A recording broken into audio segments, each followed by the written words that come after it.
All right, welcome to this explainer. Today we're diving into what is honestly a fascinating high-wire act, how the criminal justice system balances the state's absolute need for efficiency with an individual's fundamental right to fairness. Every single day, courts are trying to figure out how to process cases swiftly without trampling on the rights of the accused. It's like a giant puzzle. So we're going to break down exactly how the legal system manages, or sometimes really struggles, to strike that perfect balance. Let's get into it. Here is our roadmap for today.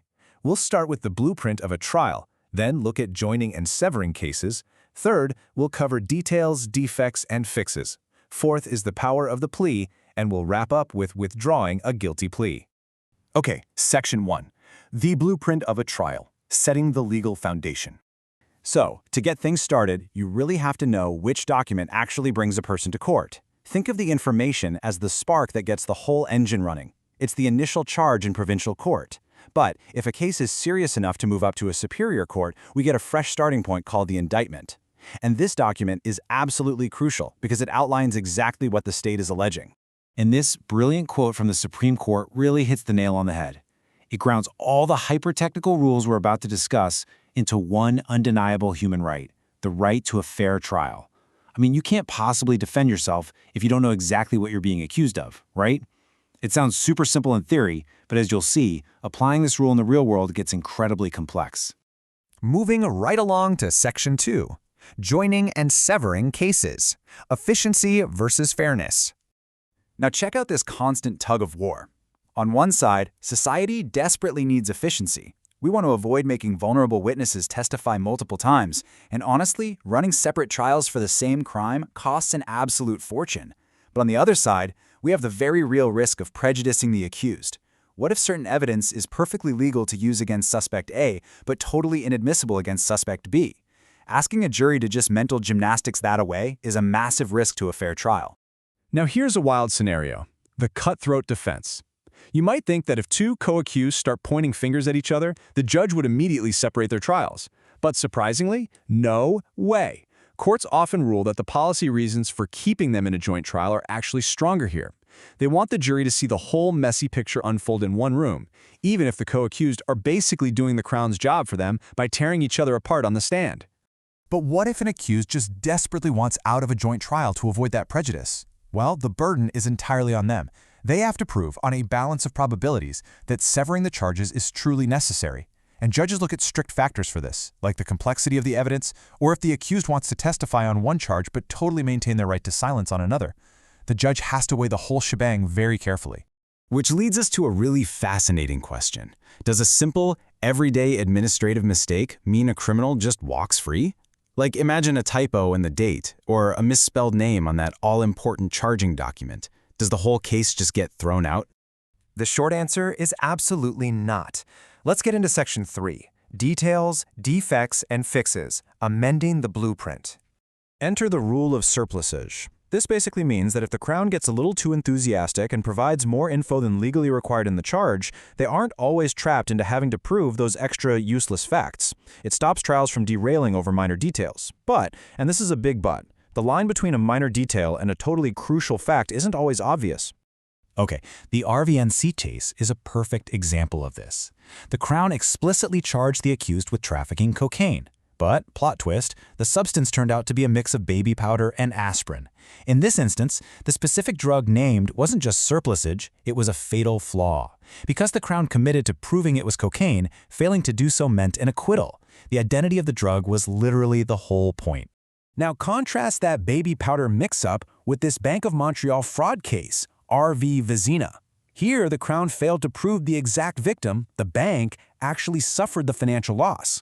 But the court said, you know what? That doesn't matter. The core of the fraud allegation was still crystal clear, and knowing the exact victim wouldn't have changed the defense's strategy one bit. So naming the specific bank, that was just ruled as surplusage. If we zoom out, this timeline shows a massive historical shift. Back in the 19th century, penalties were so extreme, like we're talking exile or the gallows, that courts would let minor technicalities slide to save an accused life. A typo could literally save you. But today, the system is laser-focused on finding the truth, so now judges will almost always just amend the mistake on the paperwork and keep the trial moving, as long as it's fair. At the end of the day, whether a charge is basically garbage or perfectly valid always comes back to this fundamental test from the Cote decision. It's the golden rule. If the accused knows exactly what incident they're in court for and they aren't being misled, a little clerical error isn't going to stop the trial. All right, let's pivot. Section 4, the power of the plea, bypassing the trial. Guilty is one of the heaviest things you can do in a courtroom, and it's one of the few decisions the accused has to make personally. You aren't just saying, yeah, I did it. You are formally, legally surrendering your fundamental right to make the state prove its case against you. It is a complete waiver, it's absolute, and it's final. Because of that immense weight, a judge can't just say, okay, sounds good, and bang the gavel. To protect the accused, the criminal code requires judges to tick off 3 very specific boxes. They have to be completely satisfied that the plea is voluntary, that the accused actually understands the legal elements of the crime, and that they know the judge, not the Crown, has the final say on their sentence. And this brings us to plea deals, or joint submissions. The justice system aggressively encourages these deals because they save a ton of time and provide certainty. That's exactly why judges are legally bound to respect them, except in super extreme circumstances. Think about it. If accused persons thought judges would just routinely toss out their negotiated deals, nobody would ever plead guilty. The whole court system would literally grind to a halt overnight. But what if you change your mind? What if you realize you've made a terrible, terrible mistake right after saying guilty?